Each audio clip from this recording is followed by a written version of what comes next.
A woman is running through the woods. She's tired and has been through some sort of violent ordeal. She's running from something. She stops to see if she's still being chased. She sees nothing. She keeps running. She looks back again and still she sees nothing, still trying to escape. She runs to a clearing. She looks back and she sees him, the beast man.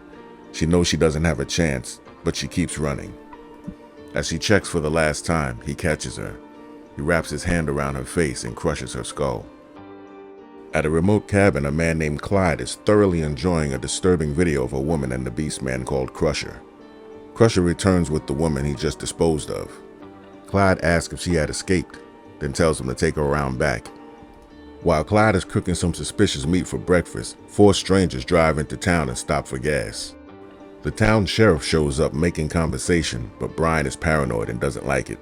They get back on the road, headed to a destination that only Brian knows. He won't tell the others. While arguing, he gets distracted and crashes into a giant deer whose antlers pierce his abdomen. Rico sees that Brian is about to die, so he takes his gun to make him give up the address to where they were going. Brian refuses. Rico ends his life. They don't have the address to finish their plan, nor do they have a working car. Sarah finds a phone number in Brian's pocket when a pickup truck appears with a man that wants to help. Rico shoots him in the chest, but Josh stops him from finishing the job. The man drives off. They open the trunk where they were keeping a woman against her will and start walking through the woods. Clyde is watching. The man that escaped didn't make it. Meanwhile, Clyde goes home and finds Crusher playing with a doll and tells him to get the shackles.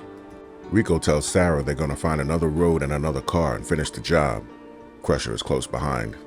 A man sees the truck on the side of the road and stops to check it out. He looks at the man's ID and takes his money and leaves. The group is still walking through the woods when Rico tells Sarah and Josh to stand together. He plans to end their lives, but just as he's about to shoot, he's shot in the neck by Clyde. Clyde takes the 2 back to the car and leaves the kidnapped girl where she is to be caught by Crusher. The man that found the body goes to the gas station and calls the sheriff, while Clyde forces Josh and Sarah to shackle their ankles and wrists. They arrive back at the car. Clyde makes Josh cut the deer's head off. Clyde tells Josh to help his girlfriend take it off the car. Josh said, "She's not my girlfriend, she's my cousin." Clyde says, "Same difference around here." Sheriff Hill arrives at the scene while his radio is broadcasting the descriptions of the kidnappers. Before he goes down the road to investigate, he asks Wilbur to stick around until his backup shows up. Crusher goes home with the girl and leaves her on the couch. The group is now walking through the woods as Sheriff Hill arrives at the accident scene and sees the headless deer. He tells dispatch, "We found the car we were looking for," and he's going to follow the trail into the woods. The group arrives at the cabin and Clyde tells Crusher to take Josh where they store the heads. Clyde takes Sarah inside where she sees the girl they kidnapped. They go into the kitchen where he makes Sarah drink lemonade that renders her unconscious. At the same time, Crusher knocks out Josh. Clyde goes to see the kidnapped girl and takes the bag off of her head, and he tells her to stay calm when she sees Crusher's face. Then he has him take her to the shed, while Sheriff Hill is still following the trail in the woods. Sarah is being hung by her hands with her body marked like a butcher would parts of a cow. Josh is being strapped to a chair in the house. He sets up his camera and tells her that they usually don't chop people up until after they're dead.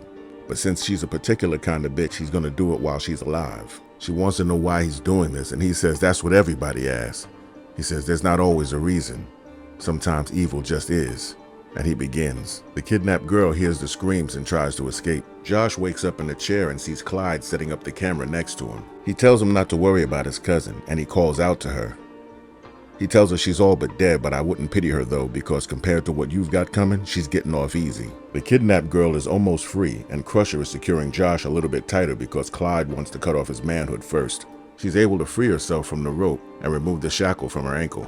Meanwhile, Clyde gets Josh's meat out to be cut. The girl leaves the shed, walks over by the barn and sees Sarah hanging outside. Clyde begins cutting Josh. The kidnapped girl goes into the kitchen and loads the shotgun. She goes into the living room and shoots Crusher. She makes Clyde untie Josh and makes Josh shackle Clyde. Outside, Josh brings Sarah down and sees that she's still alive. She gets dressed, and the girl makes them all walk into the forest to show her a way out. While walking through the woods, Clyde gets the drop on Josh and snaps his neck. Sarah takes the gun from the girl and shoots Clyde and tells her she's getting that ransom money.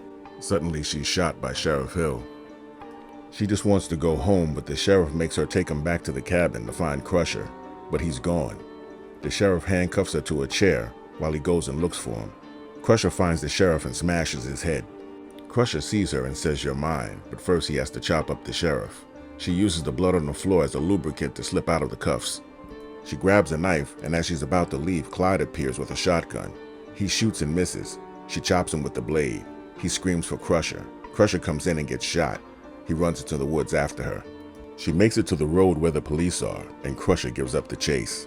Later that night, the police are at the cabin, and Crusher is watching from a distance and walks away into the forest.